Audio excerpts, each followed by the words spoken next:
jalani kerjaan yang sekarang itu gue bosan rutin begitu. Gitu. Senang, cuman terlalu monoton gitu loh. Hidup gue kok begini aja. Jalan-jalan gue udah lupain, fotografi gue lupain, semua yang gue suka tuh gue lupain. Nepal itu apapun strata lu di lingkungan itu bisa bahagia. Ya. Bisa bahagia, bisa nemuin kebahagiaannya sendiri. Kalau di sini agak susah gitu. Agustus pas panas, itu ganja sepanjang kayak di sini lah, misalnya di trotoar tuh ganja semua. Iya. Tapi ganja ilegal? Hah? Ilegal? Ganja ilegal tetap. Tapi pohonnya banyak? Diperdagangkan nggak boleh. Dipakai boleh? Dipakai ya sama lah kayak Indonesia. Saya lebih santai lah ya.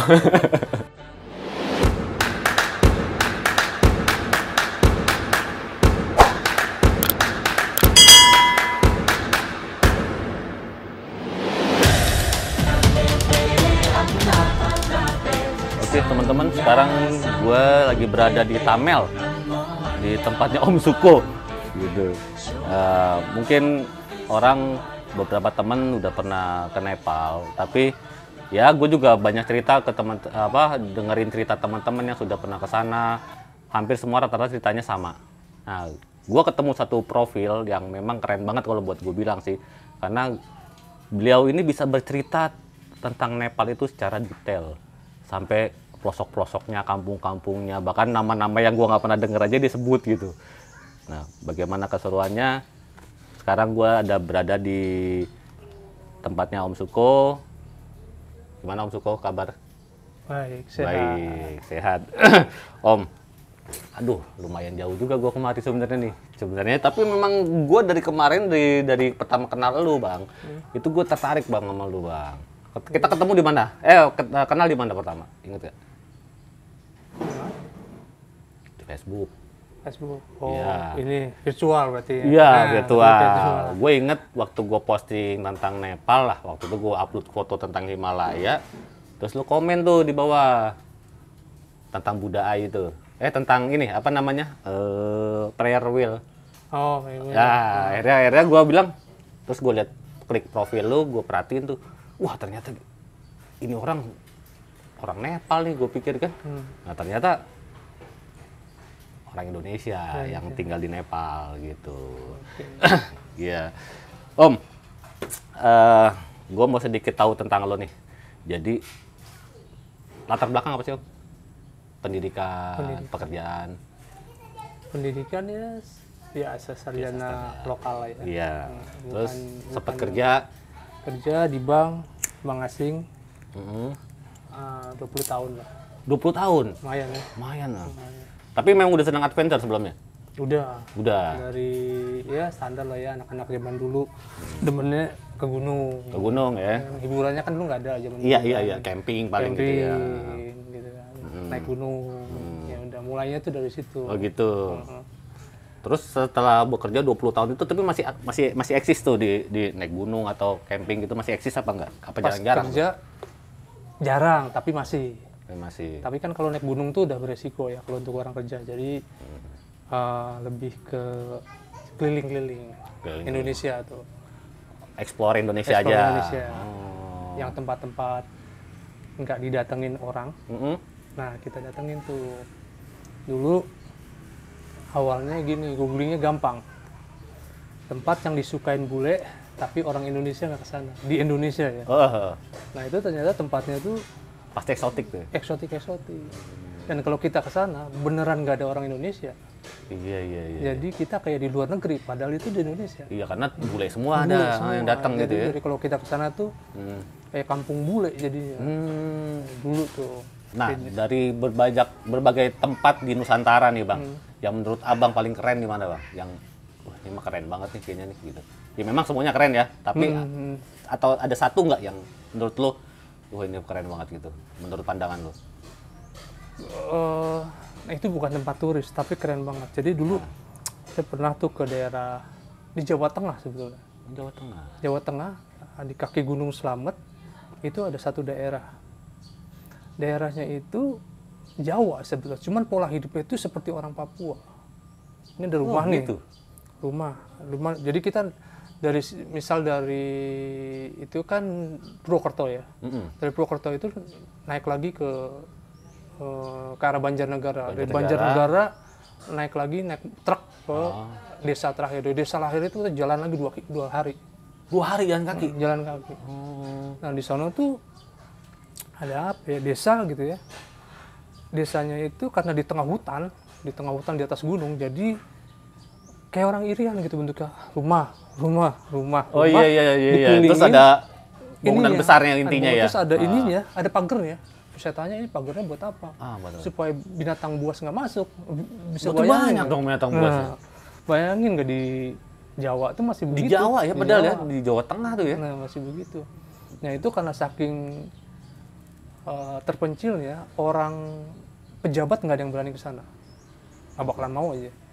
Terus 17-an belum pernah ada di sana. 17 belum ada? 17 sumur kemerdekaan tuh 17-an belum pernah ada di sana. Kebayang primitifnya kayak padahal di Jawa. Tapi orang-orangnya orang Jawa, rasnya gitu. Orangnya itu dia katanya dia itu pasukannya Pangeran Diponegoro sama Sudirman. Oh, Bapak Jenderal Sudirman. Kan gerilya tuh. Benar. Gerilya biar nggak diserang ini kan Belanda, dia lewat gunung kan. Benar. Lewat gunung. Pas istirahat di situ mau terus, ada yang pengen terus, ada udah nggak nyanggup. Dia udah nggak nyanggup, dia udah berhenti aja di situ. Oh, akhirnya sudah tinggal di situ. Ada yang cewek, ada yang cowok kan, akhirnya ya udahlah. Dia stay di situ beranak pinak. Jadilah komunitas. Komunitas itu. Nah, lalu terus mulai keluar negeri Bang, mulai menjelajah keluar negeri nih. Udah skupnya agak nambah nih. Nah, naik dikit deh. Standar. Punya duit, mulai belagu. Oke, hidup naik, kan benar. Terus kemana tuh pertama kali lu? Pertama kali ngayap keluar negeri tuh? Pertama, ya standar lah ya, orang kali main ke Singapura, ke Thailand, kemana cuma Asia ya. Kalau ke sana lebih mewah daripada kita, ya nggak, kalau ke Singapura. Betul. Jadi pada saat ke sana tuh, kok gue nggak ngerasa ini rumah gue ya, gue nggak ngerasa apa ya, nggak homey gitu. Jadi hati gue nggak menikmati, ini cuman wah keren. Mengagumi aja. Tapi nggak comfort gitu ya, nggak nyaman gitu ya. Duit juga nggak banyak amat, jadi pada saat mau belanja mahal, jadi kurang menikmati. Nah terus dari situ naik dulu awalnya justru malah ke Eropa malah. Langsung ke Eropa? Langsung Eropa. Karena pada saat gue keluyuran ke di Indonesia tuh kan ketemunya orang-orang bule. Ketemu orang-orang bule, tinggal sama mereka berminggu-minggu kan di hutan. Iya. Tinggal di tenda di hutan kan, lama-lama deket, benar. Terus saya ngerekomendasiin mereka lokasinya di mana aja sih Indonesia yang bagus. Gunung ini, gue kasih tahu tuh. Nah, lama-lama berbalik gantian. Dia ngundang, lo kesini main kok kesini ya, tujuannya karena kebetulan temen waktu itu dari Prancis, ya kita ke sana pertama kali. Prancis. Tujuannya lagi itu tetap gunung-gunung juga, itu hiking. Gitu. City tour, tapi nggak hiking berat karena waktunya terbatas. Ya udah, terus ada temen di Swiss, kita ke Swiss. Gitu. Ya ngejar temen aja. Silaturahmi dari Prancis ke Swiss, terus ada temen di Itali ke Itali. Gitu. Lama tuh? Sebulan ekspor ke Eropa. Sebulan. Habis tuh Eropa Barat. Lu pertama kali ke Nepal itu kapan Bang? Nepal tahun baru sih sebenarnya. Baru. Nah sebenarnya lu memang tujuannya Nepal dulu apa negara sekitarnya dulu? Kalau Nepal itu sebetulnya cita-cita, tapi bukan Nepal. Jadi dari dulu kan kita baca Tintin tuh. Tintin, iya benar. Komik Tintin benar, ada Everest ya. Pada saat itu mulai itu terobsesi tuh sama Everest, tapi nggak tahu Everest itu di mana, kan bacanya juga nggak detail, jadi taunya Everest aja. Gitu. Pengen ke sana gitu. Akhirnya googling ngelihat yang gempa pertama nyambung lagi sama Everest 2005. 15 ya. 15 ya, 2015. Nyambung lagi sama Everest tuh gara-gara gempa. Kan nggak pernah mikirin Everest lagi, gempa. Wah, lihat gempa nih kampungnya kayak gini. Wah, ini kampung yang gue pengen datengin nih. Gue pikir itu yang kena gempa itu di Everest.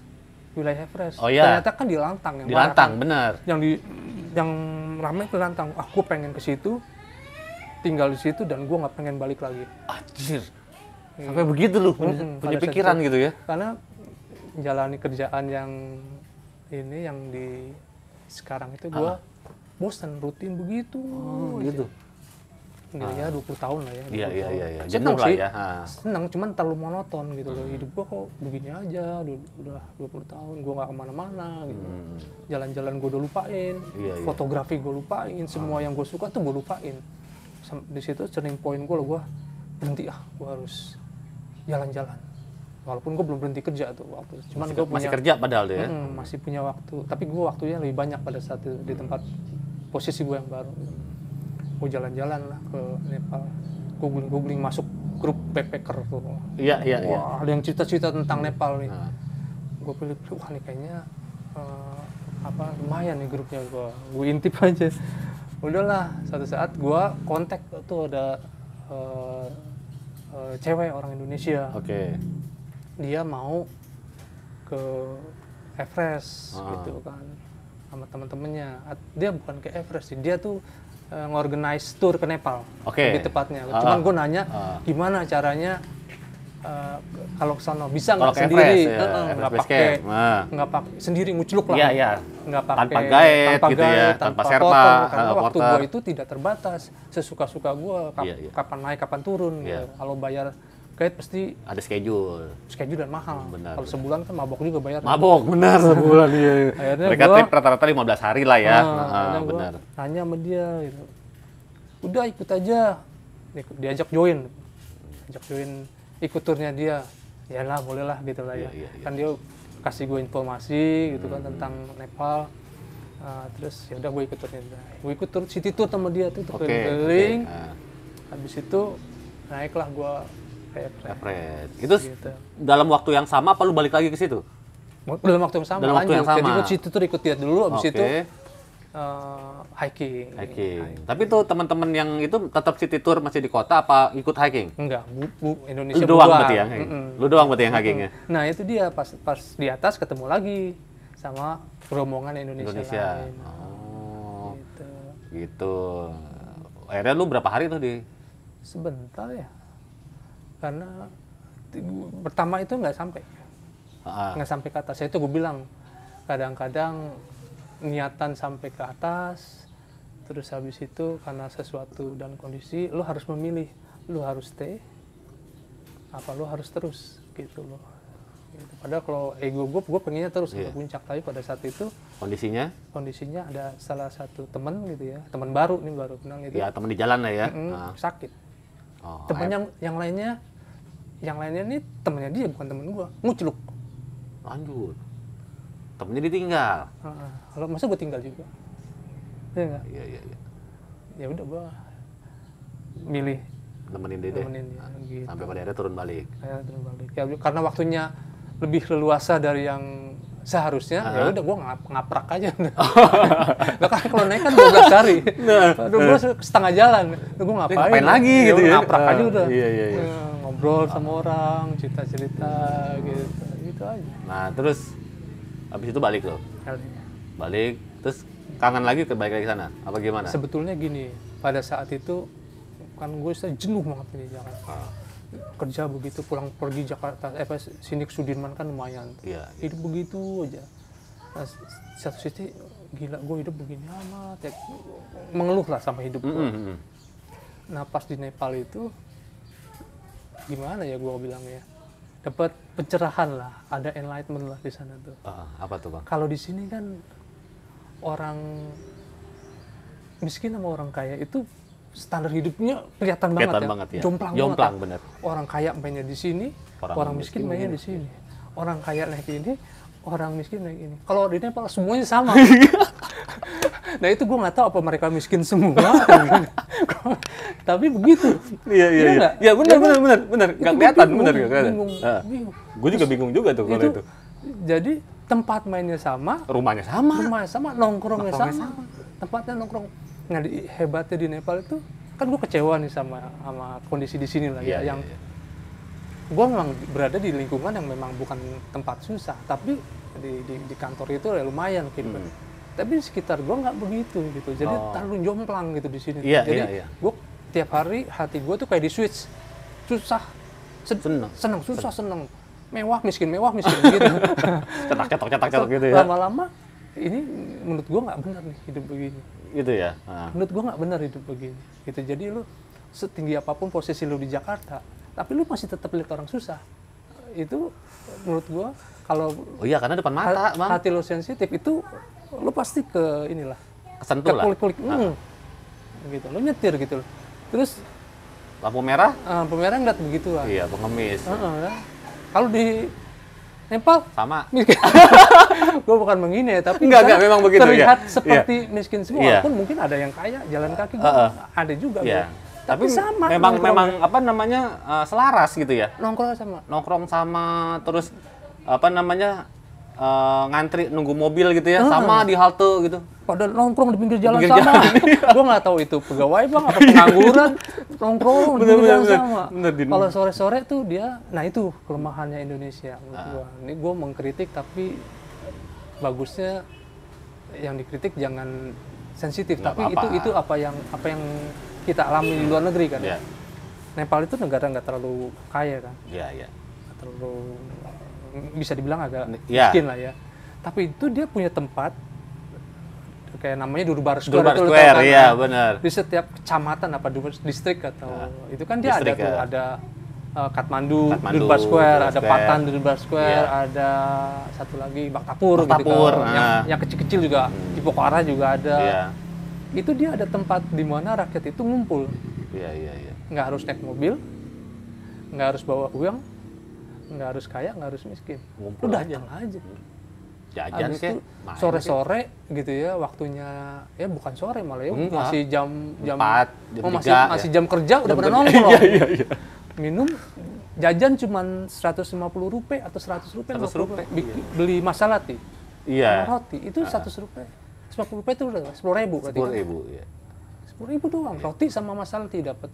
Nongkrong, ngopi gitu ya, itu enak banget. Nah, semua orang tuh bisa ngobrol ya kan, pada cekakak sikik.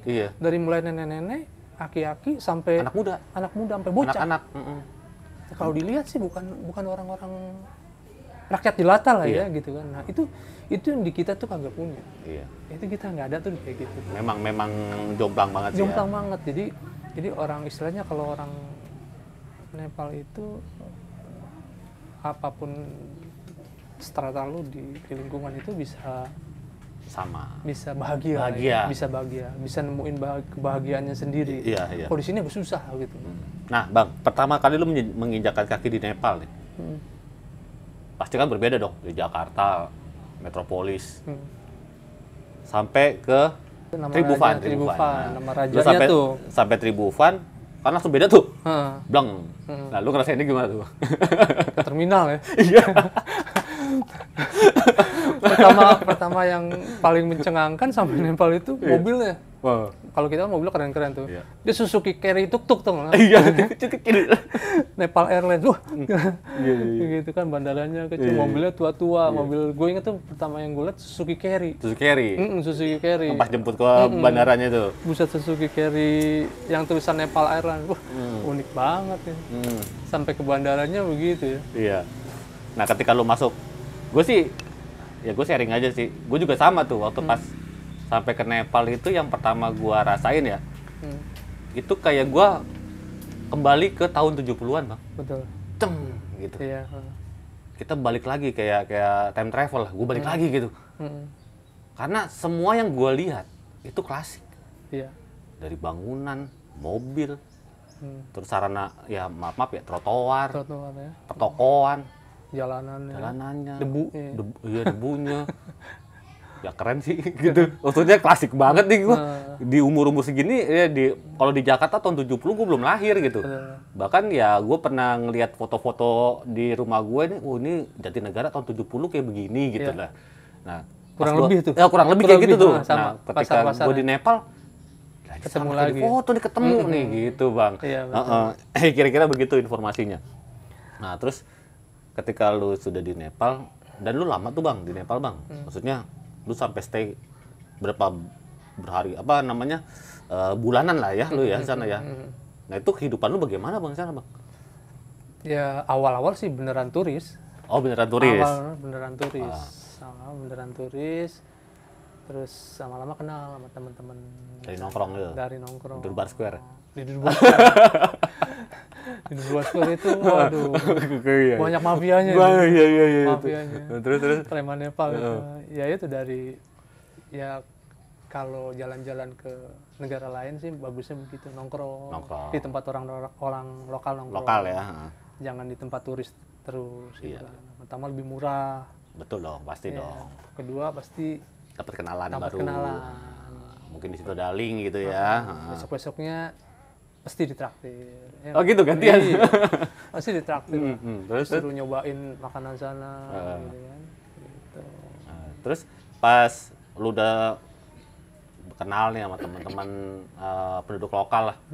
Terus pada akhirnya lu kesana lagi aman ya berarti ya? Aman. Tempat tinggal. Tempat tinggal. Betul. Itu gimana cara dia nawarin ke lu tuh bang? Lu stay di sini aja gitu? Pada dasarnya sama kayaknya kayak orang Indonesia. Kalau lu ketemu turis asing kan di sini, ngajak ngobrol, udah akrab pasti Welcome. kita nawarin, daripada di hotel nginep aja di rumah gua gitu kan. Sama gitu juga. Tapi dengan catatan, maaf, apa dia, lu ntar bayar segini ya gitu nggak? Enggak. Oh enggak? Rata-rata mereka nawarin. Tapi ya, biasanya nggak langsung nawarin nginep, diajak rumahnya kan, ditawarin makan, ditawarin minum gitu kan. Nanti pulang kita, nggak langsung hari itu datang langsung nginep enggak? Oh, iya. Kan ya ditawarin lah makan bareng ini bareng di situ. Ya udah nanti kunjungan berikutnya kan pulang gitu kan. Besoknya apa? Disuruh nginep pasti. Oh gitu.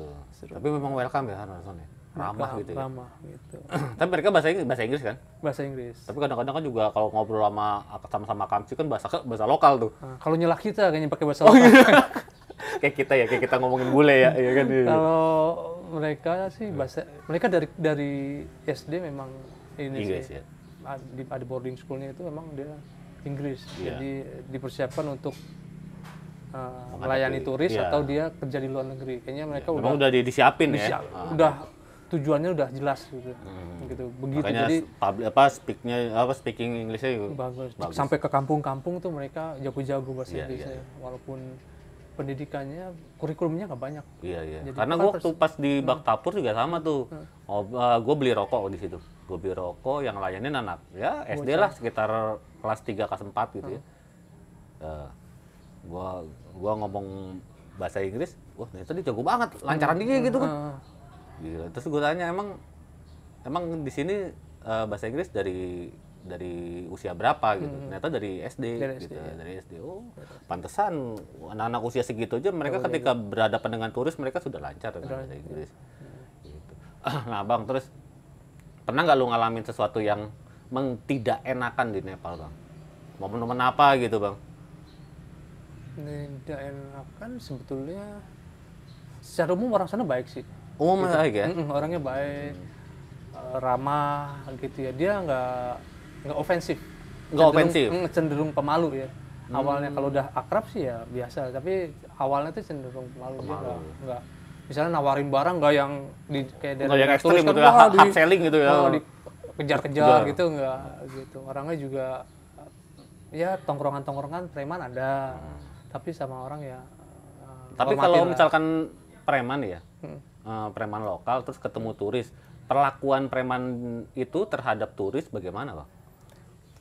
Preman soalnya preman itu biasanya merangkap jadi bukan preman sebetulnya ya seperti preman gitu ya. Tapi dia menguasai wilayah itu. Tapi biasanya karena dia kan hidupnya dari turisme kan dari turisme kan. Iya, turis. Jadi dia melindungi memproteksi jaringannya dia, benar-benar mata pencariannya dia. Jadi dia sama turis ya sopan. Jadi kadang-kadang jadi guide juga gitu kan. Atau yang mengkoordinir malah mereka. Jadi orangnya ya itu aja. Tapi memang sepengalaman lu ketika tinggal di Nepal sekian bulan itu tidak menemukan ya hal-hal yang sampai dipalak, dirampok gitu. Enggak ada ya. Ya paling ya itu yang gua pernah cerita dulu yang di perbatasan Tibet itu. Oh, yang lu nggak bisa masuk itu? Ya itu karena wilayah operasinya mereka. Pada saat kita bawa mobil ke sana, Harus itu nggak tuker. boleh. Harus tuker ya. Lo harus naik mobil gua, Betul. terusin ke Betul. belakang mobilnya. Betul. Ini barang-barangnya pindahin nih, Betul. yang barangnya pindahin ke mobil dia, Iya. diantarin sana. Karena masuknya area ya. Gitu aja sih. Itu sama halnya waktu gua di Ladakh juga begitu, Bang. Jadi kalau orang Tapi orang orang kayak aku pengen di Indonesia pengen lihat orang suku Kubu kayak gimana, suku anak dalam kayak gimana, terus ada lagi suku-suku Indonesia ada Baduy ya, pengennya tuh begitu, senangnya begitu. gitu. Jadi pas di negara itu awalnya standar city tour lihat-lihat, tapi lama-lama mikir dong, ketemu kan di Nepal begitu kita ke Tamel lah, di Tamel itu kan ada orang yang mirip orang Tibet, Benar. ada yang mirip orang Chinese, Iya. ada yang mirip orang India, ada yang mirip orang Arab, Indonesia, tapi itu ini semua apa namanya multi etnis kan, di sana multi etnis kan emang. Oke Bang, lanjut lagi Bang. lanjut Maghrib lagi. nih. Bang, kalau ketika lu di sana wisata, maksudnya tempat-tempat yang lu udah kunjungin kemana aja Bang? Nggak banyak sih sebetulnya ya. Ya daerah-daerah, misalkan deh jalur Ebisi, jalur Annapurna Sirkuit dan lain-lain. Paling gitu. kalau yang standar kan memang harus di Ya dieksplor lah ya. explore. Nah, benar. Karena pertama googling kan taunya wah rekomendasinya ini ABC gitu kan, kayak Everest, Annapurna. Terus ada lagi ke mana tuh? Arah Langtang sana. Nah, terus Annapurna juga, Annapurna Sirkuit itu udah beda lagi. Iya, beda itu, lagi. Base camp sama sirkuit beda jalur. Sirkuit beda lagi. Itu sirkuit kan lebih panjang. Mengitar. Kita nemuin orang, kalau itu banyak orang banyak kampung. Banyak kampung, benar. Gitu, kampungnya sukunya beda-beda. Beda-beda. Kalau kampung sini ada yang bikin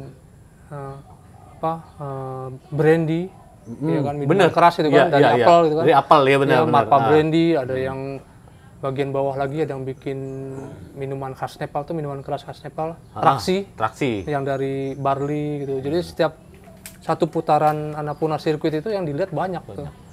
Dari mulai pembuat minuman, ada pembuat makanan tradisional, ada pertanian gitu kan. Daun ganja. Itu yang unik dari Nepal. Keren banget ya. Di bulan ganja itu subur di musim ini. Habis musim hujan tuh. Iya, masuk bulan-bulan Mei ya. Juni mulai tuh terus kan sampai Juli, habis itu Agustus buah. Daun ganja di segala jadi semak-semak lah. Iya, jadi semak belukar lah. Pas awal-awal ke Nepal kan bulan dingin tuh ya, bulan Februari saya waktu itu. Daun ganja ada tapi nggak banyak gitu. Begitu kunjungan yang keberapa saya lupa tuh. Ini Agustus pas panas. Wah, itu ganja sepanjang kayak di sini lah, misalnya di trotoar tuh ganja semuanya. Iya. Tapi ganja ilegal. Hah? Ilegal kan? Ganja ilegal tetap. Tapi pohonnya banyak. Diperdagangkan nggak boleh. Dipakai boleh. Dipakai ya sama lah kayak Indonesia. Saya lebih santai lah ya. Tapi kan itu buat ini, buat masak, terus buat ibadah. Kalau yang Hindu kan mereka ada ritual menggunakan ganja pada saat ibadah, terutama kalau pas Sivaratri itu, Sivaratri kan satu kota Kathmandu itu bebas mabuk bareng-bareng. Iya. Ya kan Ya gue pernah dengar tuh ceritanya tuh. Saya datang tuh waktu itu, niatnya emang pas Sivaratri datang. Mau lihat gimana sih orang satu kota Kathmandu pada ngisep ganja semua. Tapi memang marijuana di sana memang ilegal. Tapi untuk kebutuhan ritual keagamaan boleh gitu ya. Jadi memang abu-abu lah ya sebenarnya ya. Ada batasan juga batasannya batasan bawanya berapa. Gitu ya. Karena memang lu bagaimana ilegal sih, orang depan rumah juga banyak. Ditanam juga. Ada keperluan. Sepanjang jalan trekking ke Annapurna Sirkuit ya kanan kiri itu. Keperluannya buat obat herbal ada, buat binatang ternak bisa, buat jadi masak bumbu, bisa. Ya. Jadi mereka udah terbiasa itu turun temurun. Memang ganja itu fungsinya banyak. Jadi ya setiap rumah biasanya kalau yang di pedesaan ya itu dia pasti nanam. Ya karena memang depan rumah juga gue banyak di pekarangan rumah gitu kan. Banyak. Gitu. Kalau Indonesia ke sana pertama kali kaget apa kalap, wah dipetikin Bang.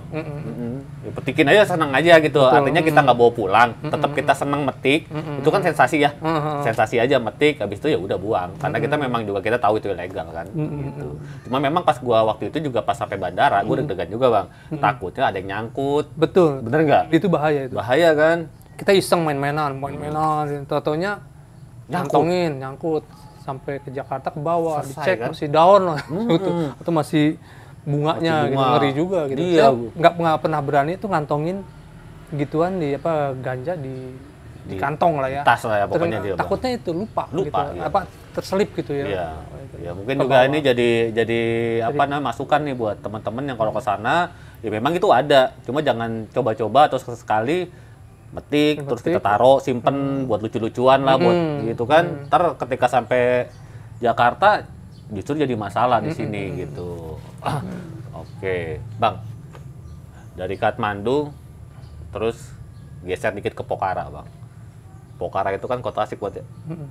Sunyi, adem, bebas debu ya. Lu berapa lama di situ?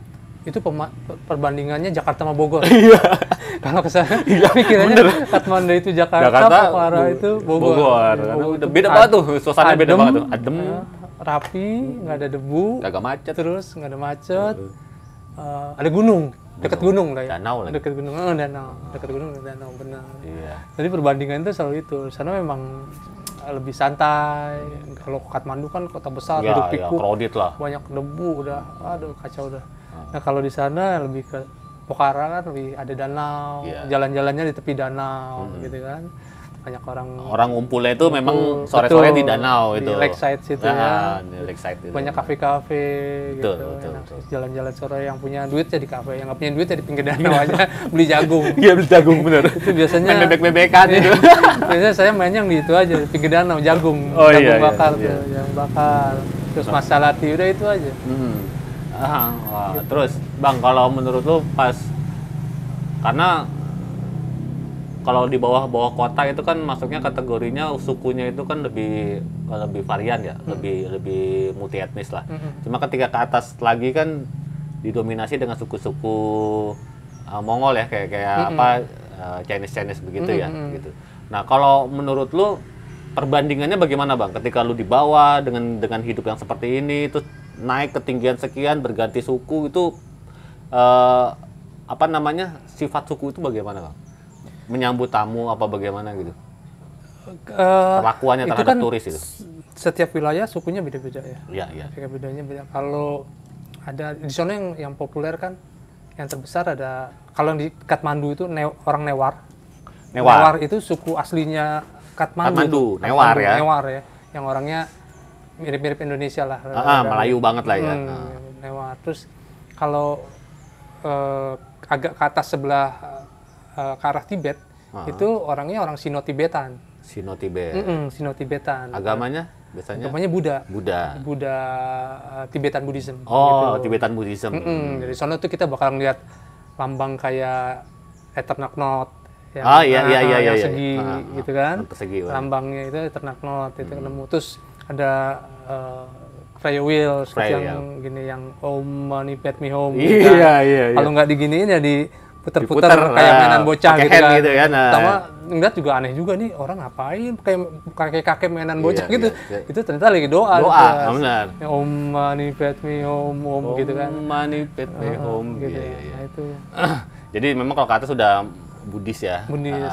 Lebih ke Tibetan ya. Tibetan. Nah, kalau yang ke sebelah ke arah Pokhara tuh, sebelum Pokhara itu kan ada kampung lagi tuh orang Gurung. Nah, itu tuh yang Gurung itu aslinya orang Gurung, itu orang Gurkha itu aslinya yang jadi tentara Gurkha. Oh, tentara Gurkha itu rata-rata di situ, dari Gurung itu ya. Itu awal mula kerajaannya Nepal zaman dulu tuh. Yang mewakili sebuah negara Nepal itu di situ tuh sebetulnya, yang berkuasanya tuh, yang besarnya tuh di kampungnya di sana. Di kampung Gurung itu ya. Kampung di Gurkha itu. Nah, itu yang orang-orang itu juga dikenal kuat, tangguh, tuh makanya dijadiin tentara, dijadiin tentara sama Inggris didik ya, dari pasukan khusus. Sampai sekarang masih ada tuh pasukannya. Masih di hire juga sama Singapura Malaysia negara-negara persemakmuran gitu kan, pakai jasanya mereka. Ya karena memang pasukan Gurkha itu secara fisik udah nggak diragukan lagi ya kan Bang ya? Ya orang gunung, orang Himalaya. Lu timbang main gunung 3.000 meter mah gitu. Mereka tinggalnya di sana. Tinggalnya di 3.000 meter, 3.600 gitu kan ya. Ya wajar lah secara Gurkha. fisik. Nanti agak ke arah ke deket-deket Bhutan, ke India sebelah Bhutan sana itu orangnya arah beda timur, lagi. arah timur lagi. Nah. Ke Magalaya sana tuh orangnya tuh kayak ini, kayak apa sih, Laos gitu ya, Laos. Vietnam. Oh, lebih ke arah Vietnam gitu tapi ya. bentuknya hampir sama dengan orang Tibet itu. Nah, Bang, lu udah berapa negara, Bang, yang lu kelilingin Himalaya tuh, Bang? Itu kan banyak negara tuh, ada 5 tuh ya, nggak salah ya. Nah, itu udah semua tuh? Hampir semuanya. Hampir semuanya. Sampai lu Pakistan juga pernah ya, kok nggak salah ya? Jadi yang semua pernah dikunjungi semuanya, tapi daerahnya memang belum semua dieksplor kan. Daerahnya kan banyak, satu negara. Nah itu yang jadi PR sebetulnya. Oke. Kayak India kan. India itu udah banyak banget. Luas banget. India mulai dari ada yang utara, ada Kashmir, ada utara yang bagian Himachal tengahnya, Pradesh, ada selatan. Uttarakhand, ada Sikkim sana, daerah Sikkim tuh dekat Bhutan itu Bhutan perbatasan. ya? Iya. Terus bagian tengahnya gitu, Rajasthan ada itu udah. Itu hampir India hampir semua udah. Oh, udah semua ya. Gitu. Yang daerah sini nih yang belum, yang dekat Sri Lanka tuh orang. Oh, daerah Sri Lanka yang ada ke bawah berarti betul, ya. orang-orang Bengal tuh. Iya. Bengal itu belum tuh. Perindapan. Udah malah ke Sri Lanka sekali, orangnya sama cuman negaranya udah beda. Negaranya beda. Beda, Oke, Bang. Ini kita sudah cukup panjang bicara tentang Nepal. Nah, gue pengen satu statement lu tentang Nepal. Menurut lu pribadi, Nepal itu negara seperti apa gitu? Menurut pengalaman lu lah. Nepal itu negara yang apa adanya menurutku. Begitu. Negara yang apa adanya. Jadi apa yang mereka tampilkan itu apa yang mereka punya. Oh gitu. Gitu. Jadi gue pakaiannya begini. Lah itu yang gue punya. Gitu. Itu baju orang sana belum tentu tiap hari ganti gitu kan. Iya benar. Ya kan? Iya. Kalau orang kita kan hari ini pakai besok ganti, masa hari ini baju kuning besok kuning lagi. Mereka nggak peduli, bisa seminggu nggak ganti. Bukan karena nggak punya, karena memang nggak segitu kepentingannya gitu. Jadi dia lebih fokus sama apa yang mau mereka capai gitu. Jadi dia nggak hal-hal yang detail itu dia nggak terlalu merhatiin. Karakter penduduknya friendly, sopan, ya seperti gue bilang tadi nggak ofensif, ya, nggak kalau orang jualan nggak maksa. Oke. Gitu, ngajak kenalan atau ngajak apapun nggak maksa. Kalau menawarkan sesuatu itu nggak pernah maksa. Oke. Itu jadi secara umum Nepal kemana aja kita jalan itu relatif aman. Tapi memang orangnya tidak yang terus-terusan menyapa kayak orang India kan. Iya. Di Solo, halo gitu. Dia cenderung diem, pemalu. ya. Tapi kalau kita deketin, mereka ramah. Gitu. Tapi kalau kita diem aja, kemungkinan dia juga diem aja. Malah berhenti aja, sama-sama diem ya. Gitu. Jadi kita harus berani nyapa gitu. Oke, jadi demikian teman-teman. Ini obrolan hari ini bersama Bang Cuko. Mengulas tentang negara Nepal. Memang masih banyak negara yang berada di kaki gunung Himalaya. Cuma memang kebetulan Nepal ini menjadi hal yang sangat menarik untuk diceritakan gitu. Ikuti terus channel Rico Luis. Ngoceh aja dulu.